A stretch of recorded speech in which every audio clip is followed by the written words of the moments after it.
Hello, hello, hello, everyone. Oh gosh, would you look at the time? It's Tech Leaders Hub time. Welcome, everyone, to Tech Leaders Hub session number 20. So good to see you here today. We managed to squeeze in one more session in March, and it's going to be a great one, I feel, because our guest today is going to be Jarek Feith, a senior product consultant at STX Next. Jarek, how are you doing today? Great, thank you for the enthusiastic introduction. Hopefully I will get also so much enthusiastic over the course of the discussion. Yeah, I'm feeling great. I'm sure. Let's go. Yeah, so let's do this then. Dear watchers and listeners, as always, a profound thanks from me and from Jarek for joining us and spending your time with Tech Leaders Hub, whether you're watching live or you're watching the recording. But a big request, if you're watching live, please let us know if you can hear us and if you can see us correctly. If we're having any hiccups, let us know about them, because this is getting recorded and it's going to get turned into a podcast later. I always mention that. So if it's not your first time, you know it's getting turned into a podcast. So we need to be sure that the audio quality is there, and the video quality would be nice too. Meanwhile, Jarek, I mean, the topic for today is, what CTOs should know about product strategy. And we'll be talking a lot about everything related to that. So, I mean, aside from the obvious, who do you hope will be tuning into this discussion? Who will benefit the most from the conversation? If it's a CTO, what kind of situation do you imagine them in? What kind of company, maybe, what kind of thinking they have right now? Well, basically, I hope that this will be mostly fruitful for CTOs from small and medium businesses, because I do have contact with them a lot lately, especially at STX. And I tend to realize, and I see that in such companies, in such organization, not always there is a product role to that. So CTO and CEO, sometimes CMO, they together they create something like product trio without a proper product management or product person. So I hope that this is going to be especially interesting from such CTOs and tech leaders. Yeah, I definitely agree with that. And I think some CTOs joining in might not even be aware that they're part of this product trio, but this is a lot of what this session is going to be about. Meanwhile, Kamil is saying that he can hear us and see us. Both of those are good. Thanks, Hi, Kamil. Kamil. Yeah, thanks for tuning in. Glad to have you during this session. All right. So it looks like we're free to proceed. The audio quality and video quality is there. Awesome. Let's start delivering value right from the start then. And I wanted to ask you, Jarek. Oh, Paulina is also saying that she can see and hear us just fine. Thank you for coming to the session, Paulina. Right. So what I was building up towards is, let's deliver value right from the start. Let's reward the people watching the very first minutes. And I'll ask you the traditional Tech Leaders Hub question now. What is your number one tip for tech leaders? All right. So I have lots of number one tips for tech leaders in terms of product management and their role product strategy. But I would go with deliver less. That's all. Deliver Yes. less. I'm not going to let you exactly. get away with just saying that phrase. Can you explain what you mean by that? Because I've noticed that many tech leaders and CDOs are focused on such things like velocity and how much they can deliver, how many features they can deliver in on time and stuff like that. And the whole point basically is, of course, also of the agile approach, is to deliver less but deliver more value to it. Because I believe that the biggest problem when you work with the product is to answer this question, most important question, like what to build next. And you have like lots of features, lots of ideas, and everybody has an idea, and every idea looks great. So one of your duties, responsibilities, is to cut the scope to the bare minimum that will bring value to your business, to your product. So number one tip: try to deliver less. Try to think, how to deliver less, but more, still keeping the impact on the business. Yeah, I would totally agree with that. And I think I would love to unpack actually the word value with you, because I feel like it gets used a lot, and I know it gets used, value, business impact. Those are used a lot in with regards to product development. So, with you and your experience in the space, how would you actually, define value when you're telling CTOs or other professionals focus on the value? What does that mean? How does that tangibly look like? I would say value is basically the way your product influences and changes the behavior of your users and customers in a way that impacts your business. This is the value. Of course, we can keep answering this question: what value is, how it looks like, and the metaphors for the whole hour. But I believe that this should suffice here. Well, we can't spend an hour on this, but could you give me just a little bit more in terms of how does it usually manifest, or maybe an example? Well, we have products. Like we work in a business environment where we want people to use our products, right? To buy our stuff and or to pay us not only with money, but for example with content, with their time, and engagement, and whatsoever. And people have to take decision if they want to invest in even trying out, even signing up, even like clicking the button to visit your page. And the value is what they perceive as the benefit for them. Just like the one side of the coin. And the other side of the coin of the value is that the same reason that they... I think we have a lag, do we? Yeah, we have a bit of a lag. Sorry, just finish your thought there. I'll let you finish. Let me... okay. After that, I will let me switch to another Wi-Fi. Maybe it's my problem on my side. So the benefits, the value that the users, the customers see is the one side of the coin. But on the other side, there's the same value. It needs to also be kind of valuable for the business. It needs to bring you profit, revenue, and anything that your business finds valuable. So yeah, this is the hard part, that you have to meet those two things together in like one feature in a product. Right, and Would I that be suppose okay? the things that aren't, don't fall into this area of value are the things that maybe don't benefit your bottom line. They might make you feel good, like, your app looks great, it's got like bells and whistles and animations and whatnot, but it doesn't actually move the needle. Neither for you as the business, it doesn't actually change the lives of your end users. So those are the kinds of shiny things that I think you can sometimes chase too much when you're building your product and they're not actually delivering value. Just this is what comes to my mind as you explore the subject. Oh, okay, and we've got a question coming in already, but let me just make sure that Jarek, can you still hear us and see us? I can see and hear myself. I can see you. I can hear you. So can you hear me? Are we all right now? Yeah, it seems like you're back, and it seems like it's a little bit better now. Yeah, I switched awesome. to Wi-Fi. So please we've got a the question coming. So... Yeah. So I'll tackle the question now. Bring it up, read it out loud, and then let's have an answer for it. And I'm really glad. Thank you, Lab Code, whoever you are, in reality, for submitting this question. How to convince the business that one completed working feature is better than 3 features 1/3 done, to show that deliver less, what you just mentioned, is better. How would you answer that?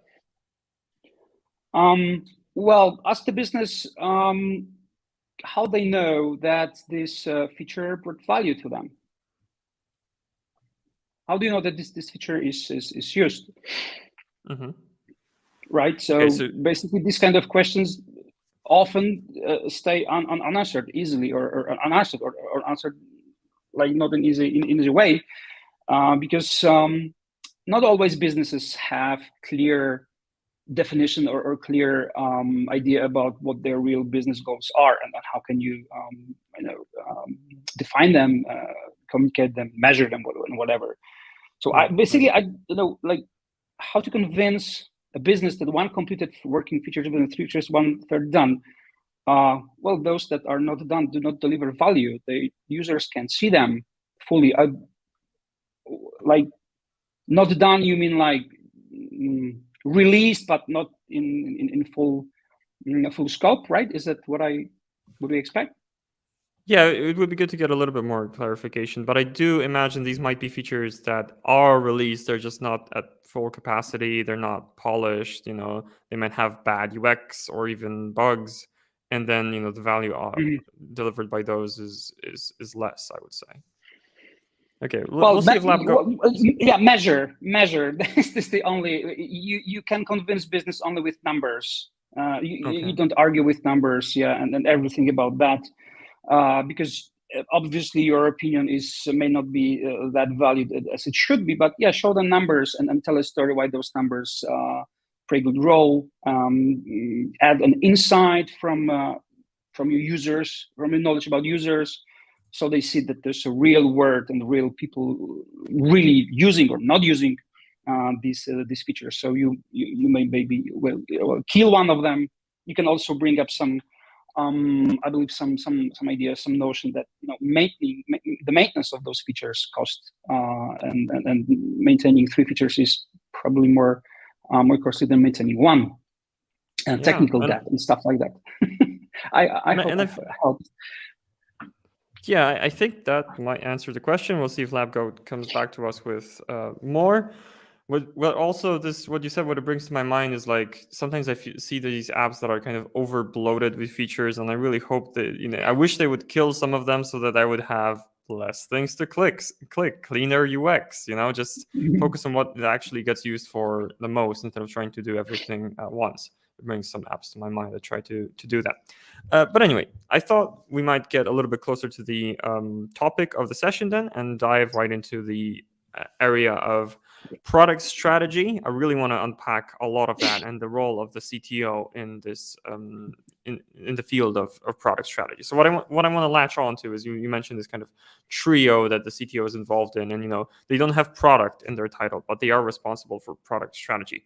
What does that mean? How would you start explaining that to a CTO? Well, maybe let's start with a basic definition. What do you mean by product strategy? Because I feel like these 2 words could be interpreted in a variety of ways. Yeah, of course. Personally, I think that every product manager has their own definition of what product strategy is. Our industry is rising. It's like maybe 30, 40 years old, so we are still learning the vocabulary. But yeah, strategy basically is a plan, right? How to achieve goals, and the same is with product strategy. So I always try to envision that like most of the companies, and this is your company also. When I'm talking to CTOs, you basically know why are you doing stuff, or what is your business vision, business mission, stuff like that, and you also know, and basically this is what you focus on daily basis, the lowest level, the tactics. So what features what to build, but then there is this huge gap between thinking in missions and vision. Is like you think in 2, 3, 5, even 10 years, and this is like the horizon of 10, for example, 5 years, and then in terms of tactics and features, you're thinking in weeks, days, months, maybe, right? So there's the huge gap, and basically the product strategy is the missing tissue between those two to link them, so you can stay focused and to going on to delivering on the company mission. So the product strategy would be a plan on how to deliver on the strategy, on the business vision. Right. So I can kind of imagine the mission and vision, and I've seen some examples like I think Amazon's is to be the most customer-centric company, something along those lines. So I've seen examples of that, and I can think of these tactical plans, for weeks, days, or months. What does it actually look like? How is it expressed? What kind of, I'm thinking in terms of what kind of language is used, what kind of questions are asked to actually come up with this strategy, just to make it a little bit more tangible for the watchers and listeners, and for me, honestly. Well, but yeah, of course, there's lots of ways and tools and canvases. We love canvases to express and show and define and talk about the product strategy. But in my opinion, it basically reduces to three questions. Like, first, you have to ask the question, okay, so what is the most important thing that we want to pursue? So what is the business goal? And once you have defined the business goal, then you can ask, oh, so basically how we can achieve that. So there's, we have the list of ideas. And then there's the question, okay, so how can we create this experience? And you answer this question by, experimenting on different solutions. And then the most important question is, how do we know we are there? How to measure the success? So product strategy should be focused. This is one of the most important things. Should be focused on a single, or it will be the best on a single goal. And the goal might be increase revenue in a certain customer segment. And then it needs to have a plan. Like, okay, so how we want to deliver it? We want to deliver this kind of experience. We want our users to feel this way. So it's a set of opportunities we want to address, and then some kind of measurement that we know we're already there. We reached a midterm or the short-term goal that product strategy is basically talking about. And what's interesting to me is, I mean, that sounds like very important information. That sounds like questions that definitely should be answered. So why do you think this connective tissue between the mission and vision and the day-to-day, week-to-week, why do you think it's missing? Why do you think it's often ignored? Well, basically, I've been thinking about that for a long time. And it looks like that. So we at STX, like I'm working in a pre-sales part of the software development. So we are meeting with products, with CTOs, with founders that are thinking about implementing a product, building a product, implementing some set of features. So and they want us to tell them how much it will take and how much it will cost and how long it will take to implement them. So basically, they come to us with a set of features. And the first question that we ask in a different ways is, okay, so why are we even here? Okay, so why do you want to spend your life building this product? And most of them know that or feel that, or it is well enough communicated within the company. So everybody basically has the same notion about that. And the next question is, so how do you want to achieve that? And then they bring up the feature list. And I say, okay, no, this is what you want to build to achieve that stuff. So what is your plan to achieve that? What is the most important thing you would like to focus on first? What do you want to build next? Because you have these 50 features, and it will take million light years. It's not the time. it will bring lots of 10 years and gazillion of dollars, right? So if you want us to help you and to take the first step, what is the most important thing for you? And I say, everything. Yeah, of course, everything is important for you. You have to build the whole stuff to achieve this goal, but it will take you, so many times. So what is the most important thing for unit X to build? It's we don't know.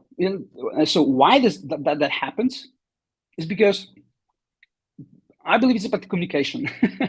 So we assume on one end, we assume that everybody knows the same. Like the business thinks that technology knows what's important, right? Product and design thinks that everybody understands users needs the same way. So we are going to lots of biases. And so it's a communication problem. And on the other hand, it's easier to focus on something very tangible. So we love thinking in terms of solutions. And strategy is more about problems and thinking, okay, why do we even need to build that? And that this is difficult. It's very hard job to really dig down into the reasons behind it, to think about stuff that are the most important question and the hardest question always is, okay, so you have this even 3 customer segments which are important for you. Which one is the most important? Well, we can't tell you. Well, we don't know. We're not going to take the decision. So this is why, because it's hard. Yeah, it's hard. yeah.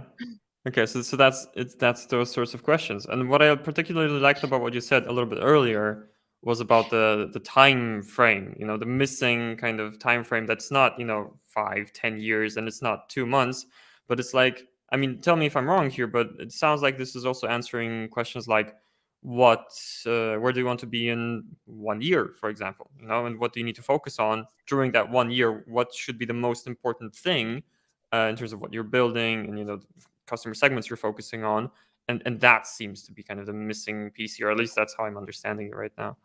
Yeah, because I was thinking how to convey the idea of product strategy and all the misconceptions.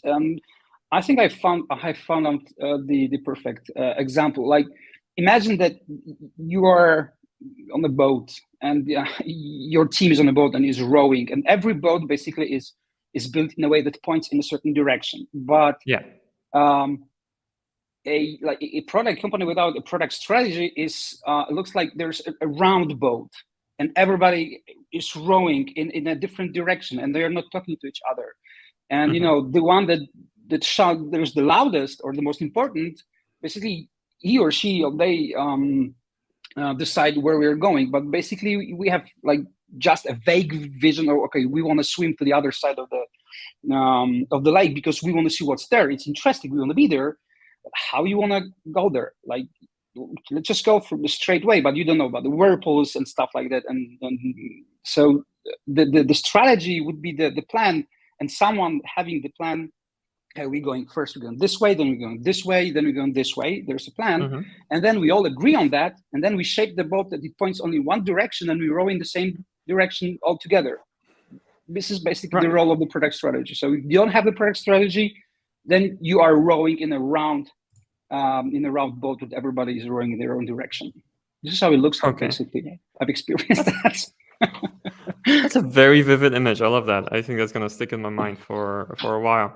And I wanted to follow up on one specific thing you said before, just because when people watch these sessions, I want them to be able to kind of take notes and maybe write down some things to look up later. You mentioned there's a variety of canvases for product strategy. I'm not asking you to explain the canvases one by one, but could you at least name drop some of them so that watchers and listeners can explore that on their own later on? Well, the most famous, I would say, is Roman Pichler's Products Vision Board. It's called Product Vision Board, but basically it talks about it's about product strategy. The business model canvas, the lean startup canvas, they are kind of strategic focused also. My last finding is a product field. You can Google that, productfield.com, which looks very promising, interesting. Yeah, I think those 3 should be enough. Yeah, just for starters. For starters, right? Really speaks. Yeah, but these are the 3 most important questions to answer. Like, okay, so what are we pursuing? How might we go there?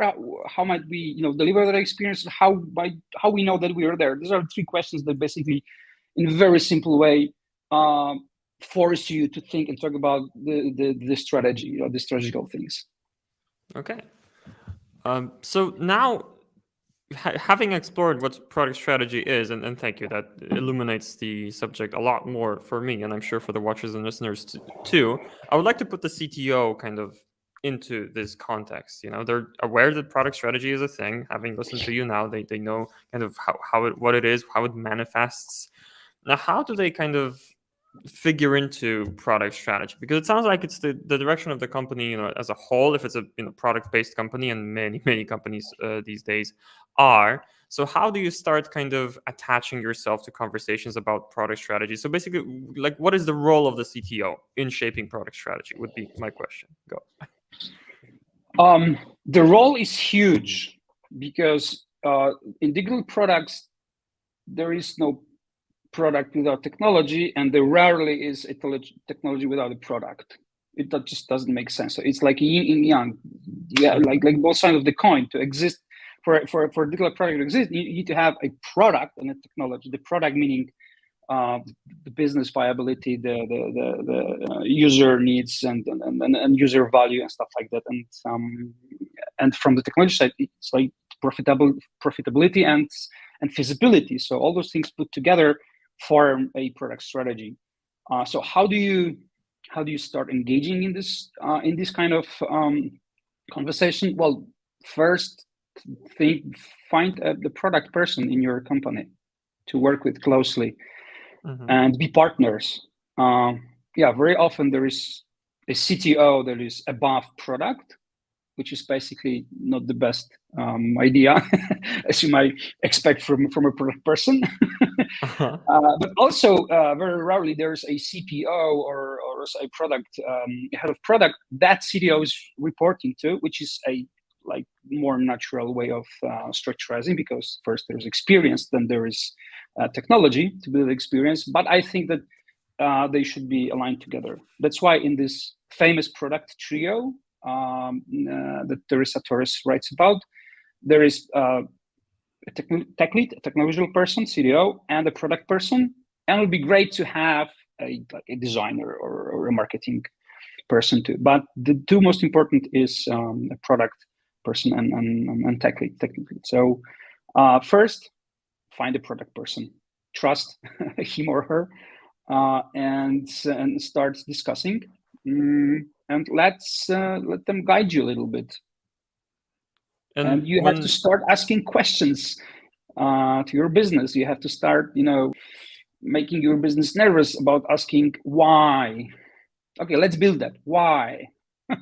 And ask so many times why that you get to the root cause, and they will tell you, yeah, because we need more money. Of course, everybody knows that, but why these things brings us more money? And then you will end up probably with, okay, we have to go and talk to the users. So the third step would be, don't expect only the design and product people to talk to users. The third step would be, as a CTO, you have to sort of that. It would be great if you could engage with real users, real customers at least once a week, and incentivize your developers, your engineers to do the same. So I would go with this. I'm curious about that. Because I'm assuming, if there's a head of product, let's assume there is, they're already talking with the users, they're having these conversations. So why should I reach out? I'm not trying to be kind of contrarian here or anything like that, but it's like, I'm just trying to understand, why should I, as a CTO, reach out directly to the users? Couldn't I just read a report from one of the conversations that, the product people had? And even more, why should I encourage my developers to invest their precious time in talking with the users directly? How would you answer that? Well, I can answer, because the most successful teams on Earth does that. Which teams are those? Netflix, Amazon, Google, Apple, stuff like that, and every other basically that has some success. They have engineers at least listening to some user interviews and the research. But what is important? Well, most of CTOs over the course of time started to realize that a successful product that they take part in the delivering should be user-centered. And but what that means, we have to put user in the center. But you have to understand that user. The technology is the biggest source of innovation in our world, and this comes from engineers. So if they understand users' needs, and they have some real picture of those users, and they not only have the insights that they read on the report, but they just heard it. It's like meeting a person one-to-one brings you more information about the person than just meeting him online and reading about that. It's the same here. You really get to know these people, and then you take better product decision on a daily basis, because developers do, and engineers and designers and QAs and everybody on the team, they take product decision on a daily basis. Every second, every line of code is a product decision. So the better you understand users, who are you doing it for, then you don't have to, let's write this part of code and just test it and see, because you already know that they're not, I don't know, let's say, the speed is not important for this user, for this customer segment. They want to, have it all or whatever. So you don't have to ask anyone, you know it. So it's easier to communicate the strategic context, easy to communicate and convey the business mission. And then you really work for those users. You're not working for someone that works for users, but you work for those users. Okay. And basically Yeah. that makes me a little more happy as a product person. Yeah, I can imagine how that will kind of drive you because you're meeting the people that you're actually serving with the product you're building. So I'm curious about a couple things here, but I'm still trying to think about the CTO that, I'm imagining him or her thinking, okay, I've never done these user interviews, and my product person says they're too busy, let's say. I should do one of my own, How Okay. do I go about that then? What questions usually get asked during these user interviews? Should the CTO ask, different questions than a product person? I'm No. curious about all of that, so tell me about that. Well, first of all, it would be great to just spend a couple of times attend those sessions as a guest if you have user researchers or user UX designers or your product person does the IDIs, in-depth interviews with the users. Just be there. Maybe you will be able to ask some question, but if you don't have the courtesy, if you don't have the opportunity to attend those. So first, try to understand people's behavior, not their opinions. So to understand people's behavior, because those behaviors tell more on what they really need or what is really important for them more than words. So try to ask them about past behaviors in the context of the feature of the product that you want to you're working on right now. And keep asking why, and you should be talking for 10% and the user should be looking for 90%. And the most important thing, don't put solutions answers to users' mouth. Like, don't, okay, so you think that this is going to work like this and you lost it. No, it has little value for you. Just let them talk. Yeah, they run the show, so to speak, and it's about their Yes. language. I particularly like the focus on behaviors. I've been reading about this. It's like, don't ask questions like, if we were to ship this feature, would you use it? Because it's yes, of course, I would pay for it. Yeah, I would even pay for it. $1,000, I would pay for it. Yes, it's amazing, because I like you. You're talking to me. You are a big CTO. I'm just a user, so I don't want to offend you. I want you to like me. So yes, I would do that. Yeah. Exactly. So how do you? There's this famous example. So how do you buy jeans? Yeah, I go there. I do. So how did you buy your last jeans? I just went to a shop, tried these on, and they were all right. I just went out. So okay. So basically, you said different and you act differently, and this is obvious, right? So always talk about and try to ask about past experiences. So the last time you had this problem, what did you do? And listen. Wow. Okay. Yeah. And, past behavior is the only thing that's actually, factual, right? And even then, it's still through the lens of how they interpret how things happen. They might not be 100% accurate, but at least you're getting closer to the truth there. So I love that. I really think that's a valuable framework to have in mind. Other than asking about past behavior and not asking about would you X, would you Y, is there anything else that you would bring up during a conversation like this? Any other kind of keys to unlocking these insights from the users? No, I think these are the most important ones. Yeah, mind the language they use, write it down, try to make them recreate their process step by step. Don't ask them. Sometimes it helps to asking them, all right, so tell me the process step by step. And some people find, oh, okay, so I did that, and then try asking, why did you do that? Why was that important for you?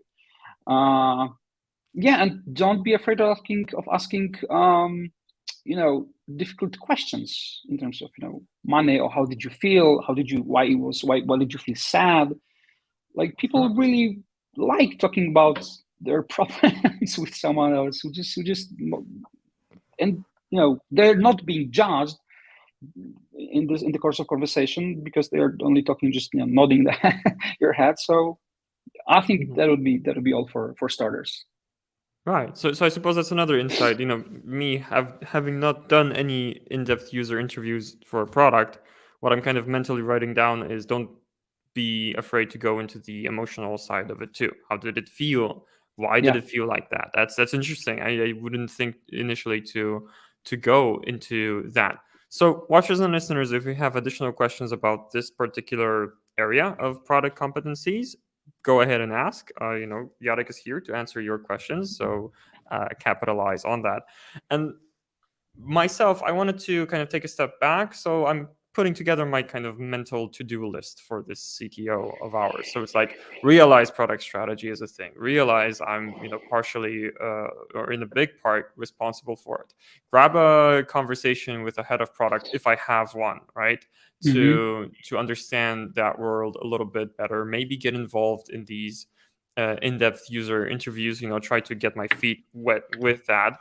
And those are just some of the things that I need to do to make sure that my product strategy is taken care of. What would you add to the to-do list? What else does a CTO need to do to make sure that the boat is rowing in one direction? That we've got this product strategy in place.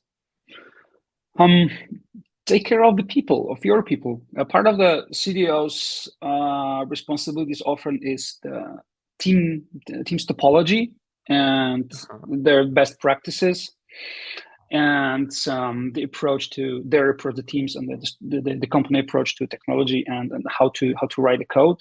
But also in this way, you're responsible for people. And so if right now how important it is to understand the project strategy, so yeah, your people should know that too. So give them the strategy context always. Communicate the strategy over and over again. Let them know the company mission. Let them know the business goals, and be there for them to answer these hard questions, and incentivize them to understand that. And again, make them engage with, let them engage with users too. Yeah, you have to repeat. Yeah. People, it seems that you have to repeat something 20 times so that people really understand it and infuse it and really, it stays not only in their heads but also in their hearts. So yeah, keep repeating these sentences. What's funny to me is that I think this is the third session, maybe even in a row, where I'm hearing that we should repeat a certain message for it to stick. And there is actually a saying in marketing that I've been seeing over and over on LinkedIn and elsewhere and I love to bring it up because I think it's really a rule worth following and keeping in mind. It's only when you're sick of saying it that's when people are beginning to hear it, right? So you can't get distracted. And even though it feels like you're saying it over and over, you need to be consistent with it. And again, on Tech Leaders Hub, I'm saying this minimum for the third time today. So it must be right. It must be right? It's like Yeah. it comes to mind so often. So I'm wondering about the tactics involved here. By tactics, I mean, how do you tangibly actually communicate the product strategy? Because you're saying you have to keep communicating it, but how do I do that? Do I do like a weekly call where I read the product strategy to my people and have them listen? Do I put it up on the wall of the of the office? Obviously, maybe these are not the best examples. So how do you actually do that in practice?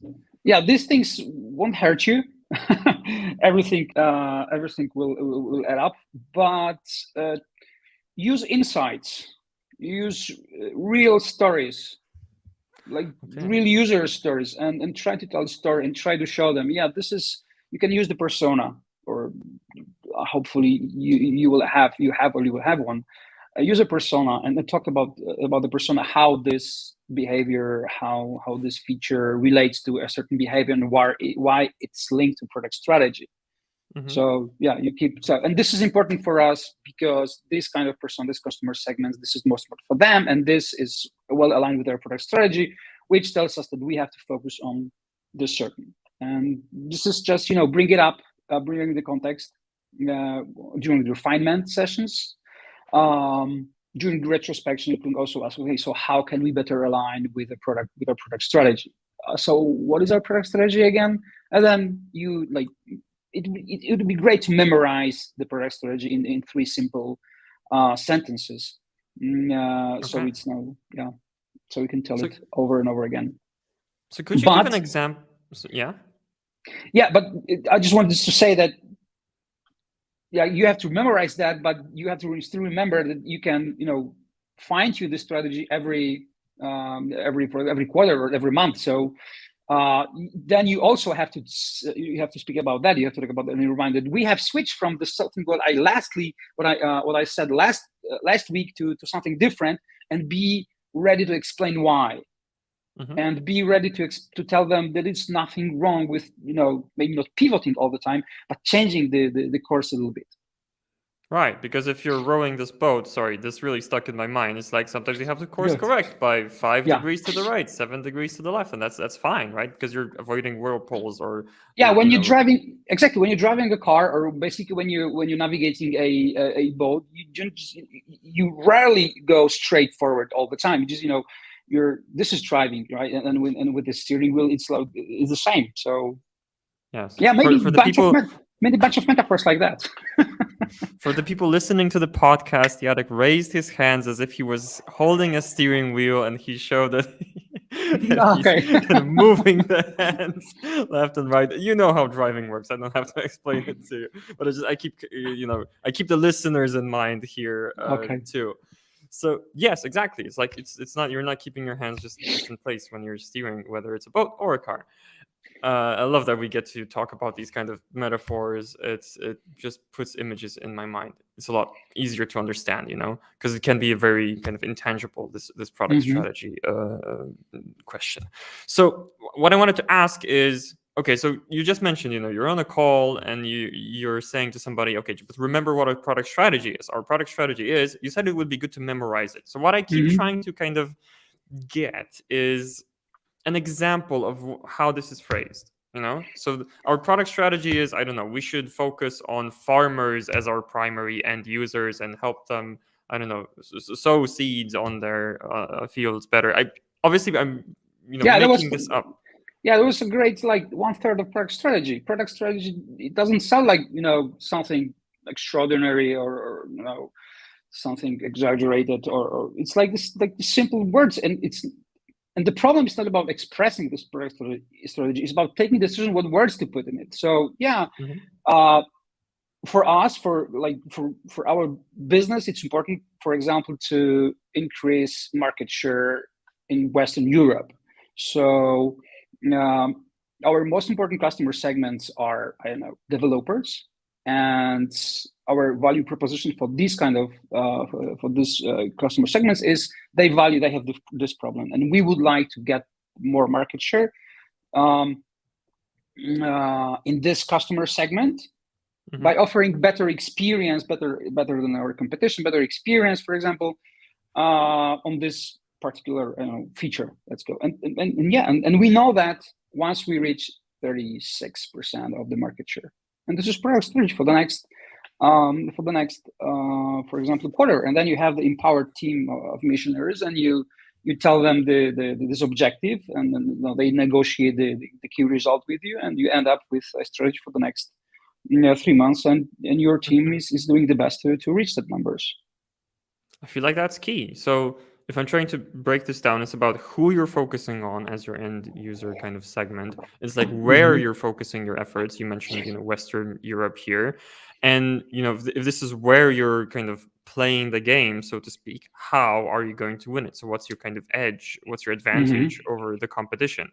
And all of that is, it seems like, expressed in the product strategy. Yeah, exactly. And then just very important point, don't forget about, putting out the number, the way to answer that you are successful and how much you are successful, the measurements, the metrics. So the whole stuff is data driven, and you're not, you're not working and exploring and polishing this set of features, this theme endlessly. But okay, we've reached 35% of acquisition, of adoption of this feature. It's okay. This brings our business enough value. So let's move on, right? Okay. Yeah. And then you could say that this kind of chapter is closed. You reach this 35, 36%, and then you can, course correct something else. You can move to another customer segment, which is very important for another stakeholder, for example. Right, but you can't focus on all of the segments at once because that is not a strategy. That is just this round boat. Everybody's rowing in a different direction, basically. I'm just, digesting what you mentioned. Yeah, okay. You may say that. Okay, all right, I got that. All right, so again, building this kind of mental to-do list. I'm communicating my product strategy. Every time I get a chance on a call, I bring it up and I kind of recite it to my people, and then I have them recite it back, So it's like, Jack, you're on this call. What is our product strategy? I've mentioned it 17 times already. You should know it by now. I can imagine something like that happening. And I know how this strategy is expressed now. I think this is something that our watchers and listeners can take away from this. The question that comes to my mind is what else in terms of, again, what I think a lot of people are realizing, or maybe CTOs or engineering managers watching this is like, I'm behind on product strategy. How else am I behind? What else am I not doing that I should put on my to-do list? Who else to talk with? Just, is there anything else that should be kind of kept in mind here? Well, I don't know, to be honest. I believe that will be all for now that I have in my head. Maybe something pops out during the conversation. But yeah, I would. We talked about users. We talked about asking business about why and the numbers, and most of the things should also be talked to a product person in your company and work with them closely. And the product person will let you know probably. So yeah, number one advice, like get a product person on board if you don't have one. If you have, find them and work with them closely. Okay, right, I understand that. So yeah, I suppose that's the most challenging scenario, isn't it? When you don't have that product person on board, and before you bring them on board, you kind of have to be them, right? But we mentioned a few ways in which you can kind of fill in that gap in the interim. So what I wanted to ask you about, I have it's half link. So I don't know if we've mentioned that or if we underscored it enough. Measure your users' behavior. Measure how your outputs are going, because as a CTO, you're kind of responsible for the execution and for the outputs, for the features. So it's good to know how they behave, right? How they work, how people use them, if people use them, and ask questions. How does it relate to our business goal? To does it make an impact? So yeah, because I've seen lots of companies with big products with thousands of users, 100,000 users, and okay, so what is your user behavior tracking software? We don't use any. So how do you know what's going on? We have the log. Okay, that's not enough. It won't help you. There are better ways to do it. So try measure stuff. Yeah, so tell me about that. Give me more detail. What kind of software? What would you measure? Is it about how long they spend on the app? Is it more granular than that? Again, if our watchers and listeners would like to look up some software to maybe implement in their product, where should they start? Well, there's lots of products like that. They're different, but I just we've been working lately with the full story. I've been working a lot with Mixpanel. Google Analytics is one, and Amplitude, Hotjar, CUX, the Polish startup. Basically, try to understand users' behavior, how they behave in your product. I always try to envision that your product is a maze, and your users are going through some doors that you let them in because you decide how to engage with your product, and they have some goal, which is like the go out of the maze, and try to make it as simple as possible. So look for for the paths that they got lost, for misclicks or for angry clicks, also hate clicks. See how much time they spent on certain pages and why, and try to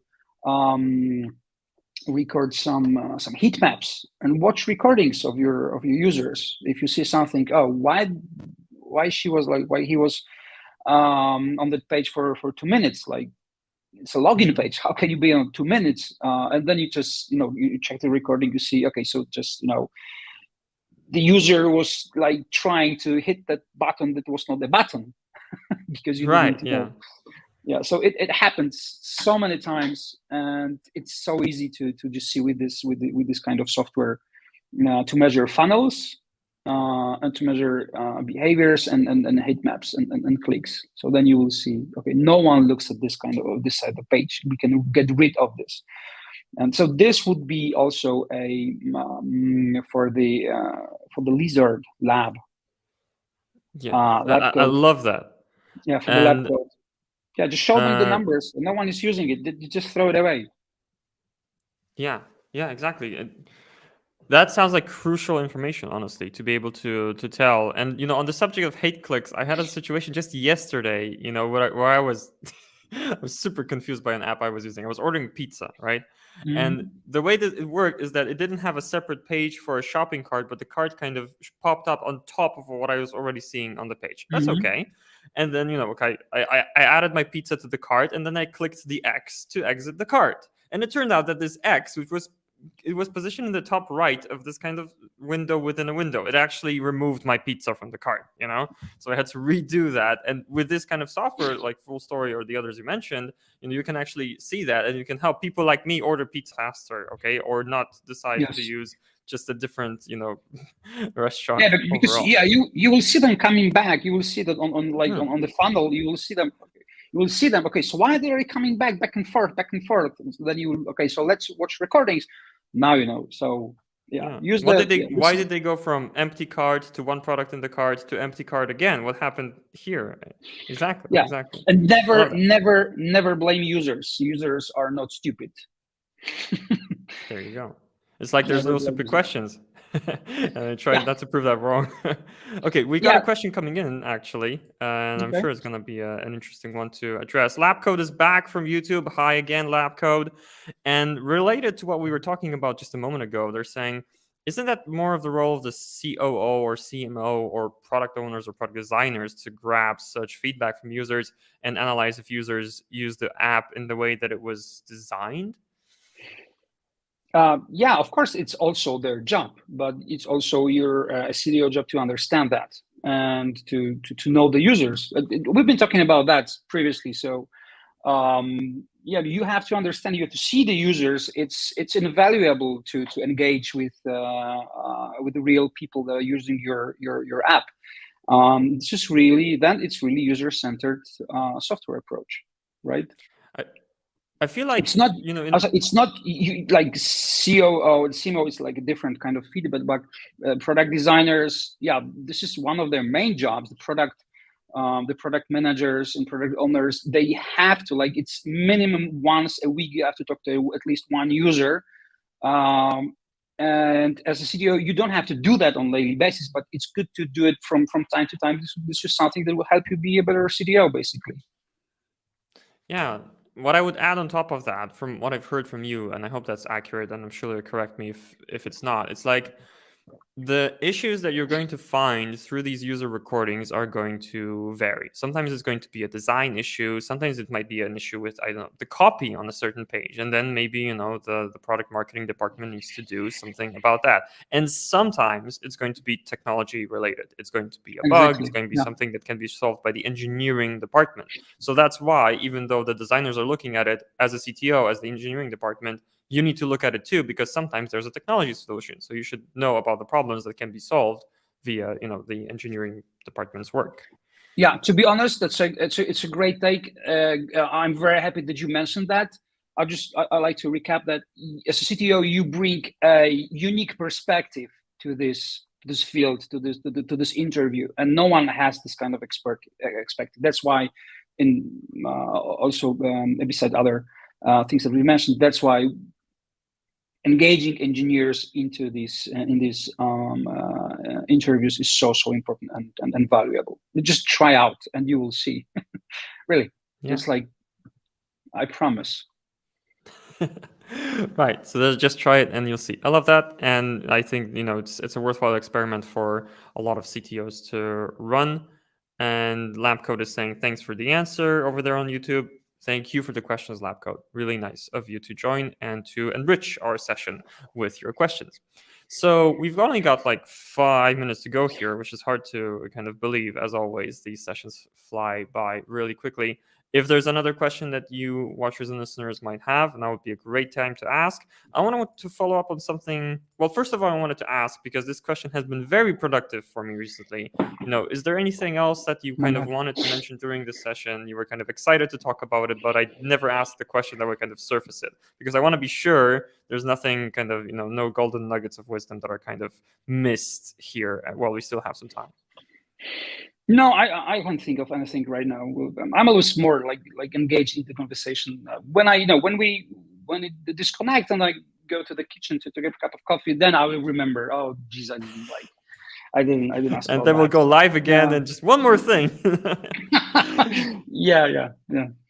Yeah, we're not going to go live again, just to be clear. So ask your questions now while Jarek is still here. I did have one extra question, and it's something we mentioned in the copy, kind of promoting the event. And I would love you to kind of expand on that and just to plant that idea in the minds of our watchers and listeners. This is the idea of building teams of missionaries, not mercenaries. And you explained it to me on a call, some time ago. But could you talk about, why that is also important for CTOs, how that relates to product strategy, if it does, and why, that should also be somewhere in the mental to-do list?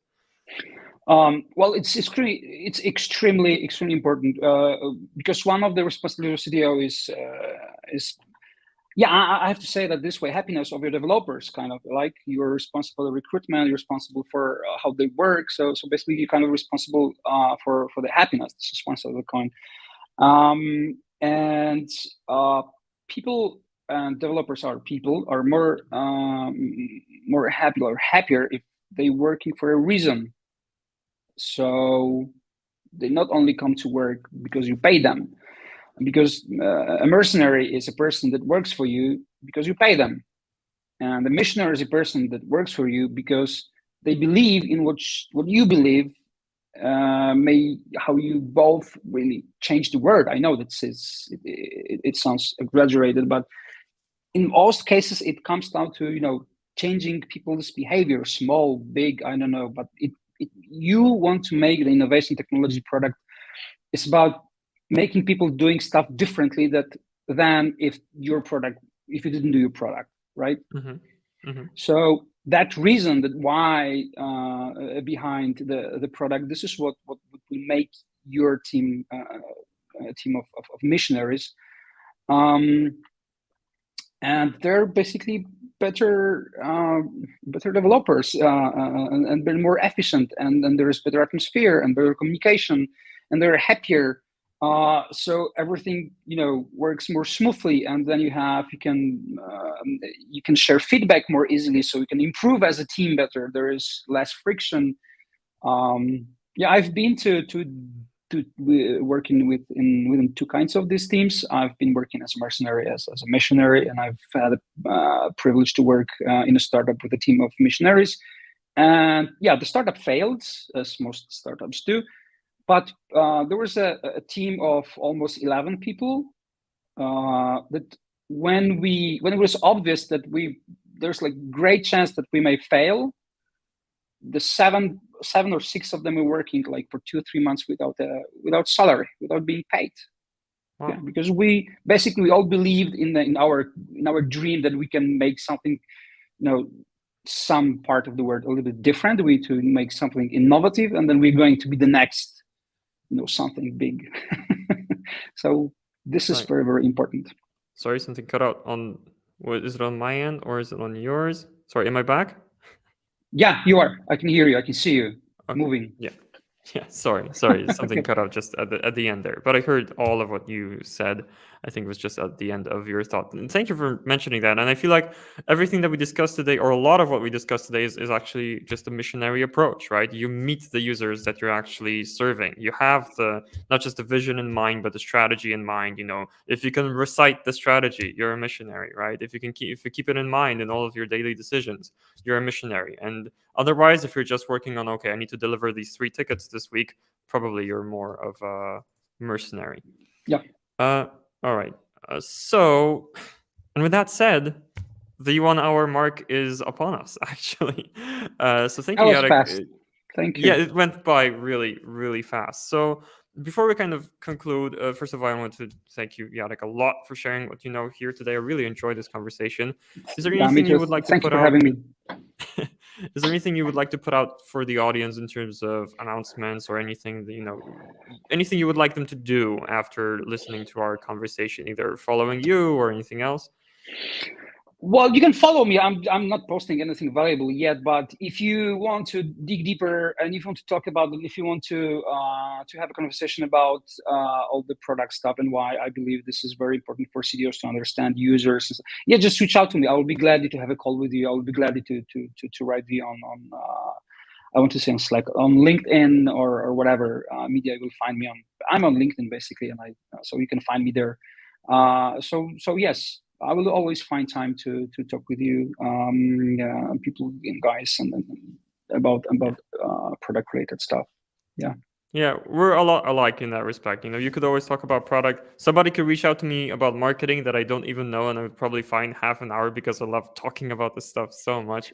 And speaking of marketing, if you're discovering the STX Next brand for the first time through this video, hi. What we want you to remember about us is we're Europe's largest software development company that specializes in Python. And if you happen to have a problem that can be solved by getting experienced developers, designers, DevOps engineers, machine learning engineers on your team to build a product faster, bring it to market, to make it perform better, to meet your product strategy, perhaps, or to make your to make it mission more and vision. valuable. Yeah, to make it more valuable. We can help. We've attracted some of the best talent in Poland, so you can reach out to us, stxnext.com, and we'll help you do that. Build your product faster and better. In terms of Tech Leaders Hub, techleadershub.com is where you can find the most information about us. Just follow STX Next on LinkedIn, to be honest. That's where we are the most active. You'll find clips from previous episodes. You can look up the Tech Leaders Hub podcast as well, because like I mentioned, all of this is getting turned into a podcast. So you can listen to Tech Leaders Hub while you're doing the dishes, walking your dog, or whatever else you might want to be doing. And in terms of Jarek's involvement in Tech Leaders Hub, we are entertaining the possibility of maybe starting a new series within Tech Leaders Hub and having Jarek hosting. I don't know. Did you enjoy this, Jarek? Would you? would Me, you? yeah, definitely. I love talking about that, and I love talking to tech people about the soft part of the software. Right. So maybe we'll start a new series like Tech Leaders Hub product and have more conversations around product in the future. You'll just have to wait and see what the future holds. Or maybe you're watching a recording and this already happened because it's like 2024 and we hope that the world is in a great place right now. Anyway, this all probably means we should be kind of concluding here. So thank you so much, everyone, for joining us here on Tech Leaders Hub. Thank you, Jarek. And I'm going to click end broadcast now. Have a nice day, everyone. Thank you very much. See you later. Bye-bye. Bye.